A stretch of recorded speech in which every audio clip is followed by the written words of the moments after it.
L'équipe, j'espère que vous allez bien. Aujourd'hui, nouvelle actu foot en vrai de vrai. C'est quoi le plus choquant entre ce bizutage de Nagatomo ou le rire de Flotov?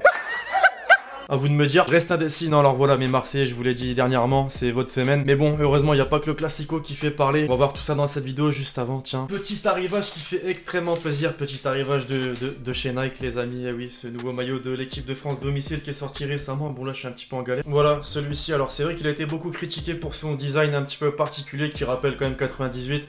Et pas que, aussi l'époque de Platini. Bande rouge, tu connais. Ces bandes horizontales bleu clair, elles ont un petit peu gêné. Moi, je vais pas dire que je suis déçu du maillot, mais c'est vrai que ça aurait été mieux sans. Quoi qu'il en soit, très content d'avoir mon premier maillot de l'équipe de France avec ces deux petites étoiles là. Voilà. Donc pour les intéressés, voilà, vous le savez dernièrement, Nike a dévoilé tous les maillots des équipes nationales que la marque représente. C'est dispo sur le site, n'hésitez pas à aller faire un tour, je vous ai mis un lien dans la description.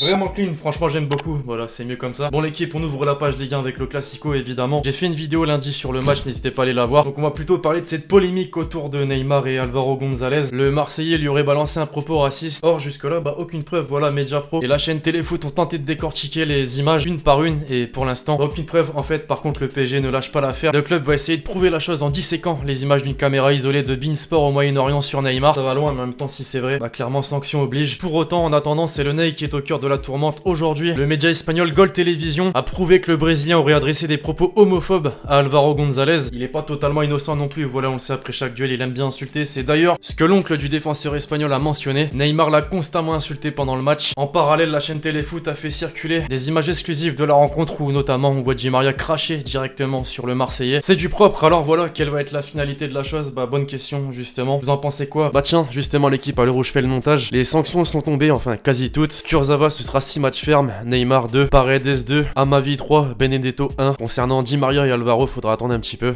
Voilà. Bon, en dehors de ça, à Marseille, visiblement Payet n'a pas perdu les bonnes habitudes en bande organisée. C'est pas la capitale, c'est Marseille, bébé. El Bordelico, certains diront. À Paris, il va falloir se relever très vite. Voilà, c'est la 3e défaite consécutive. Après la finale de la Ligue des Champions, le match face à Lens, c'est un peu un cauchemar, hein, finalement. Pourtant, la semaine avait bien commencé. Enfin, pour certains, Neymar, voilà, a entamé sa collaboration avec Puma. Il a mis fin à de longues années passées avec Nike. Choupo, lui, devait prolonger au PSG. Visiblement, ça ne va pas se faire. C'est la durée du contrat qui ne le satisfait pas. Enfin bon, mes Parisiens, vous pouvez vous consoler en vous disant que les Lyonnais sont dans la même situation. Enfin, peut-être pas dans la même situation, mais pas très loin. Voilà, hier, mauvaise opération pour l'Olympique Lyonnais qui a buté à Montpellier de buts à 1 avec une expulsion d'Oussem Aouar. Ça ne risque pas de s'arranger. Voilà, de nombreux départs sont encore attendus. Je me demande vraiment comment Olas va faire en l'espace de 3 semaines de mercato là pour combler les postes qui vont désormais être critiques concrètement. Enfin, avant de basculer sur un autre sujet, le classement qui certes forcément restera pas figé.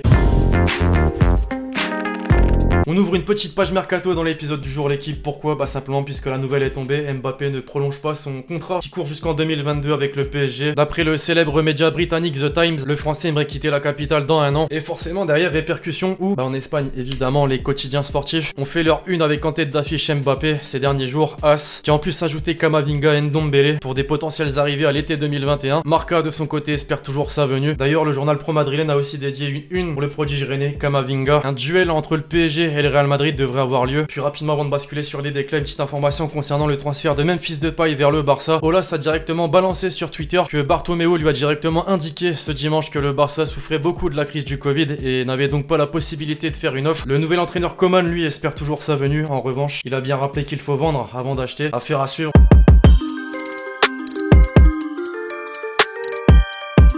Quelques déclarations de ces 7 derniers jours, on les mentionne, on en parle un peu. Et on commence justement avec celle qui concerne le Classico PSG-OM de ce dimanche soir. D'abord, Leonardo, après la rencontre, 14 jaunes et 5 rouges. Ça veut dire que le match était hors de contrôle. Je ne comprends pas pourquoi tu n'as pas Turpin ou Buquet. On choisit un arbitre de 34 ans qui n'a pas l'expérience pour un match comme ça. Je sais pas si c'est quelque chose de positif quand un directeur sportif mentionne le nom des arbitres qu'il préfère. Le Marseillais Rongier, maintenant, je n'ai absolument rien attendu de la part d'Alvaro. Neymar parle de ça, mais il ne dit pas qu'à chaque duel il insulte. On est tous sur le même constat, évidemment. Le coach de l'OM, Villas-Boas, le PSG cherche à prouver des choses mais pas d'autres, des excès d'agressivité, des fautes, des paroles, des bagarres. Je suis curieux de voir ce qu'il va sortir de là. Bah je pense qu'on est tous dans la même situation et il y a de quoi avoir peur. Je parle en termes de sanctions. De l'autre côté, désormais Tourelle avant le match, cette fois-ci sur le chambrage des Marseillais après la finale de la Ligue des Champions. S'ils font ça, ça veut aussi dire qu'ils n'ont rien d'autre à célébrer.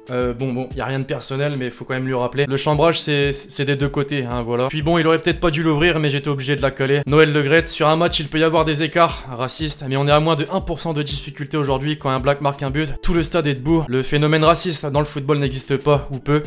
Ouais, montrez-lui un peu des matchs du championnat de Serie A. On le citait il y a quelques instants, Camavinga, cette fois-ci sur son choix de rester à Rennes. Si Kylian me parle du PSG, non, on parle de tout. Rester à Rennes, c'est un choix que j'ai pris avec ma famille, on est heureux de ça aujourd'hui. Ça, on l'a compris, mais dans un an, attention. Un des autres cracks du championnat français, Cacré, je conseille le futsal à tous les jeunes footballeurs, on devient plus juste techniquement, plus rapide dans la prise de décision, tout est bénéfique lorsqu'on arrive ensuite à 11. Voilà, faites du futsal. Des nouvelles d'Atem Ben Arfa qui était présent sur la chaîne Téléfoot ce week-end. Je peux dire aujourd'hui que le championnat français est meilleur que l'espagnol, les grands clubs cachent la forêt là-bas, mais pour la majorité des clubs, la Ligue 1 est plus forte que la Liga. S'il le dit, il a été joueur, il a joué dans les deux championnats, il est mieux placé. C'est rare de l'entendre parler, mais quand il parle, ça passe pas inaperçu. Ronaldo, j'aime être sifflé parce que ça me donne des frissons, mais la santé passe avant tout. Jouer sans les fans, c'est comme aller au cirque et ne pas voir de clown, c'est comme aller au jardin et ne pas voir de fleurs. Bon, la première comparaison, je la valide pas trop. Kevin De Bruyne dorénavant sur le feuilleton Messi, que Messi ne soit pas venu, vraiment je m'en fiche. Je ne m'y intéresse pas. S'il était venu, cela nous aurait aidé car pour moi c'est le meilleur joueur de tous les temps. Et je ne regarde jamais les joueurs qui peuvent venir, ça se tient. Jürgen Klopp sur le mercato de Chelsea. Ils ont signé beaucoup de joueurs, mais vous ne pouvez pas trouver les 11 meilleurs joueurs du monde et juste espérer qu'ils joueront leur meilleur football en une semaine. Il s'agit de travailler ensemble à l'entraînement. Impossible de le contredire. Mourinho maintenant, visiblement tous les entraîneurs anglais aiment bien se clasher. Sur une potentielle arrivée de Messi, nous respectons le fair play financier à Tottenham. Il peut seulement aller dans une équipe qui ne respecte pas le fair play financier. Et ce n'est certainement pas Tottenham. City, Paris dans la sauce, là clairement. Je dis que ça tire à balles réelles en Angleterre, mais pas que. Hein, voilà le président du Bayern sur la finale de la Ligue des Champions. Les frais de transfert combinés du 11 de départ du Bayern étaient d'environ 200 millions d'euros. Neymar a coûté plus de 200 millions d'euros à Paris, qui a gagné la finale.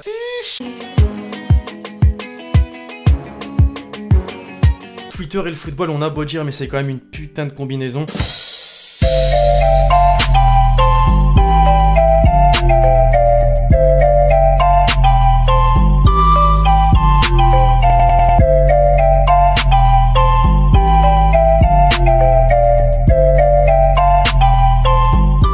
Second poteau, Pavard.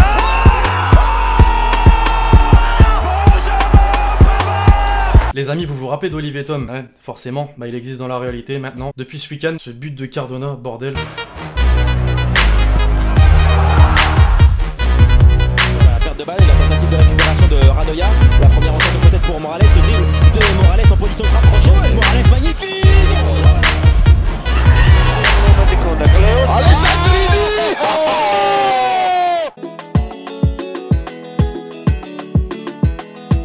Enfin, pour conclure, comme toujours, la question de l'abonné. Penses-tu que Shaqiri devrait partir de Liverpool? Bah pour moi, clairement oui, même si Klopp aime bien faire tourner. Il a quand même son 11 qui a remporté la Ligue des Champions, son 11 qui a remporté la Première Ligue. Et clairement, s'il espère plus de temps de jeu, bah il doit partir. Oui, voilà, clairement. Bref, voilà l'équipe, c'est tout pour l'actu foot du jour. J'espère vraiment que vous l'avez kiffé, je compte sur vous et c'est le cas pour lâcher le gros pouce bleu. Pensez à lâcher le commentaire avec votre question, plus #Hélène pour le prochain épisode. Puis d'ici là, on se retrouve très vite sur la chaîne pour de nouvelles vidéos. C'était Lexchi. Ciao, ciao.